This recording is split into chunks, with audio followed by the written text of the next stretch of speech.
டேய், நாங்க 4 பேர் இந்த லைன்ல இருக்க ஐயர்கள்ட்ட வசூல் பண்றோம். நீங்க 4 பேர் அந்த லைன்ல இருக்க ஐயர்கள்ட்ட வசூல் பண்ணுங்க. ஒரு 50 ரூபாய் டொனேஷன் கொடு. சொன்னா கேளுங்கப்பா. என் பிள்ளைக்கு உடம்பு சரியில்லை, அவனுக்கு மருந்து வாங்க தான் புறப்பட்டேன். அதுக்காக தான் இந்த பணம். என்னம்மா உன் குழந்தை உடம்புக்கு? வயிற்று வலி. வயிற்று வலியா? ஏண்டா நீ கூட வயிற்று வலின்னு ஏதோ கஷாயம் சாப்பிட்டு, என்ன கஷாயம் அது? மது கஷாயம். அது விலை 5 ரூபாய் தான். அதை வாங்கி குழந்தை கொடுங்க, சரியா போயிடும். ஏண்டா இந்த 5 ரூபாய் கொண்டா 50 ரூபாய். கன்னியாச்சம் போனாலும் ஜாதி பிடிச்சு போறதுங்க சரியா இருக்கே. இந்த குத்து கட்சியெல்லாம் எங்க பிராமண ஆள் வேலை இல்ல. நீ பாட்டுக்கு இப்ப எகிரிண்டு போன, நீ பிராமண ஆள் இல்லைன்னு சுத்தமா காட்டுக்கும். அது சரி கிருஷ்ணய்யர், ஆனா இந்த மாதிரி அக்ரூம் எல்லாம் பார்த்தா என்னால ஆத்திரப்படாம இருக்க முடியாது. வீட்டையும் காலி பண்ணணும், வேலையும் போயிடும். மூளை இருக்கானு முதல்ல சிகரெட் அணைங்க. ஏன் முதல்ல சிகரெட் அணைங்க? எதுக்கு? ஆத்துல குழந்தைக்கு அம்பு போட்டுருக்கு, இப்பதான் ஆத்து அலம்பிட்டு வந்திருக்கிறேன். பூஜை வேற பண்ணணும், செருப்பு காலோட சிகரெட் வேற பிடிச்சிட்டு இருக்கல. சிகரெட் அணைங்க. சாமி சொல்றாருல, சீரட் அனுப்பா. விடு கிருஷ்ணய்யர், சொன்ன கேடுற கோபால், வேலை போயிடும். எனக்கு ஆத்திரம் வருது, பேசாம இருங்க. நீங்க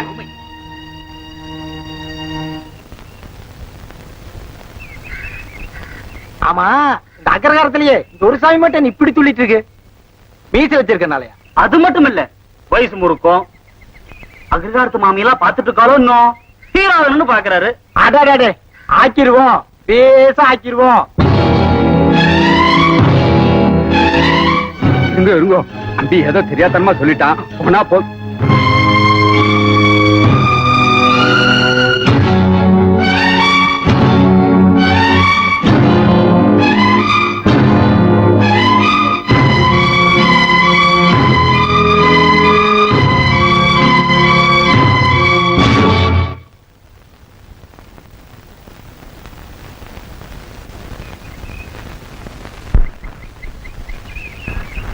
என்னடா ஆச்சரியமா இருக்குது, இந்த சாமி துள்ளவே மாட்டேங்குது.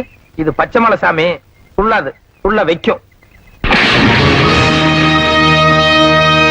கோபால், சாமி மலை ஏறியாச்சு, கண்டுக்காதீங்க, ஓரம் கட்டுங்க. Okay okay.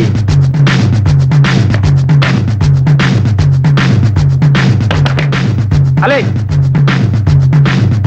இல்லைங்கடா.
இனிமே அக்ரஹாரத்துல யாரும் வாழ முடியாது. நவராத்திரி விழா பாட்டு போட்டி. இசைச்செல்வி பானுமதியை எதிர்த்து கும்பகோணம் கோபால் பாடுகிறார். என்னது பெட்டி மாத்திரம் இருக்க ஹார்மோனியத்தை காணோம்.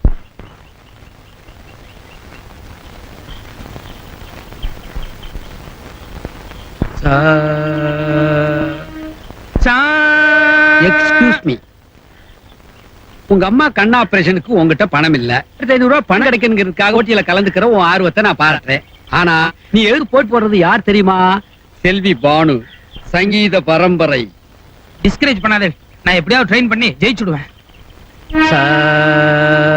இந்த ரூட்ல போனா நீ ஜெயிக்கவே மாட்ட. சுலபமான ஒரு குறுக்கு வழி நான் சொல்றேன். வேண்டாம், எனக்கு தன்னம்பிக்கை உண்டு. முடிஞ்ச வரைக்கும் நேர்மையான வழியிலேயே நான் ட்ரை பண்றேன். ச பா பா பா. பானு நிஜமாவே சங்கீத பரம்பரையா? பானுவோட தோப்பனார் சங்கீத கலா பூஷன். தோப்பனார் சங்கீத கலா ரத்னா. அவா தோப்பனார் சங்கீத கலா சாம்ராட்.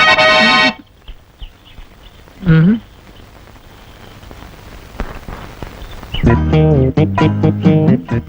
இந்த சுலபமான குறுக்கு வழி இருக்கிறதா சொன்னேளே, என்னது? ஒரே வழிதான் இருக்கு. முதல் வழி என்னவோ? அவ பாட்டு பாடுறதுக்கு முன்னால சுக்கு மிளகு திப்பிலி பால்ல சூடா போட்டு சாப்பிடுவா. எப்படியாவது பேதி மாத்திரை அதுல கலந்துரு. ஊட்டில புடுங்கோ புடுங்கு. No, it's too much. இரண்டாவது வழியை சொல்லுங்க. 10-15 கரப்பாம்பூச்சியை பொட்டமா கட்டிக்க. அவ டாப் சுத்தியில பாடும்போது நல்லா அவுத்து விடு. கரப்பாம்பூச்சினா பானுவுக்கு ஒரே அலர்ஜி, சகல சுத்தி அவுட்டு. இது வேண்டாம். கரப்பாம்பூச்சின்னா நேக்கு கூட கொஞ்சம் அலர்ஜி. இதை விட ஒரு பெட்டர் ஐடியாவை நான் சொல்லட்டா? சொல்லுங்க. நான் பாடுறச்ச என் முன்னால ஒரு பெரிய மைக் வைப்பா. அத புடுங்கி என் தலையில ஒரே போடுங்க. அதோட நான் அவுட். இதான் நாட்டுல லேட்டஸ்ட் ஃபேஷன். ஓகே? நான் யோகியனா தான் இருந்தேன். இந்த கரப்பாம்பூச்சி, வேதிக்கு மாத்திரை எல்லாம் இவ. யோ இரியா, நடையா கோயிலுக்கு. கோவிலுக்கு எதுக்கு? நேக்கு சங்கீதம் வராது, முட்டாள்தனமா பேர் கொடுத்துட்ட, வாபஸ் வாங்கிக்கிறேன்னு சொல்லி எழுதி கொடு. நேக்கு சங்கீதம் பிரம்மாண்டமா வரும். அப்படியா? சரி, கல்யாணி ராகத்துக்கு வாத்திய சொரம் என்ன சொல்லுங்க பாக்கலாம். சொல்லுங்க சங்கீத கலாபூஷன், கல்யாணி ராகத்துக்கு வாத்திய சொரம் என்ன? நேக்கு கல்யாணி ராகமே என்னன்னு தெரியாது. பின்ன எதுக்குயா பேர் எழுதி கொடுத்த? எங்க அம்மா கண் ஆபரேஷனுக்கு 10,000 rupees அர்ஜென்ட் நீட். பாட்டு போட்டியில ஜெயிச்சோம்னா 2,500 கொடுக்கறதா சொன்னா.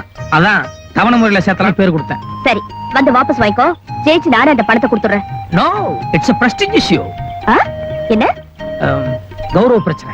இல்ல, இப்ப என்னமோ இங்கிலீஷ்ல சொன்னியே, அது இன்னொரு தடவை சொல்லு. Golden words cannot be repeated. இப்ப மரியாதையா வாபஸ் வாங்க போறியா இல்லையா? நேக்கு கேள்வி ஞானம் உண்டு. நீ என்ன ராகத்துல என்ன சூழ்நிலை பாடினாலும் நிச்சயமா நானும் தம் கட்டி பாடிடுவேன். God is my side. Definitely I am going to defeat you. யோ நிறுத்தியா? கர்நாடிக் மியூசிக் வாசிக்கிற வாத்தியமா இது? எடுத்துட்டு போயா வெளியில. Shut your mouth, man.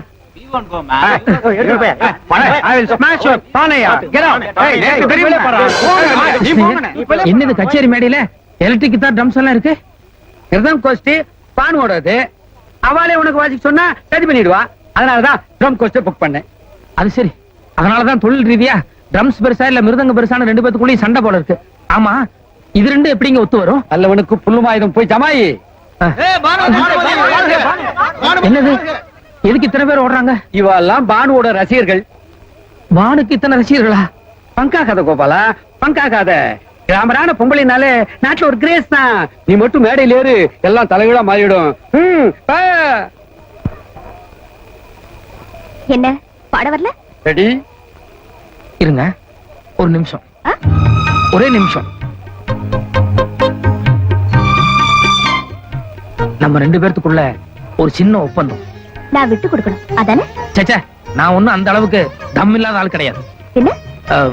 நீ பாட்டுல என்ன வேணாலும் பாடிக்கோ, ஆனா சாசா ரீரி காகா மாமான்னு இந்த சொரவரிசை மட்டும் தயவு செய்து பாடாத. இது எங்கிருந்து வாடிக்கிட்டு? ஜோதிராண்டி இதுவும். சரி, சொன்னது ஞாபகம் இருக்குல்ல? சாசா ரீரின்னு சொரவரிசை மட்டும் தயவு செஞ்சு பாடாத. சொரம் இல்லாத எப்படியா கர்நாடிக் கச்சேரி? புரியாம பேசாத. இங்க இருக்கிற ஜனங்க அவ்வளவு ஸ்டாண்டர்ட் கிடையாது. நீ பாட்டுல சொரவரிசை பாடினா அவங்களுக்கு புரிய வேண்டாம்? நோக்கு தெரியாதுன்னு சொல்லு. இப்ப என்னங்கிற சோடா புட்டி?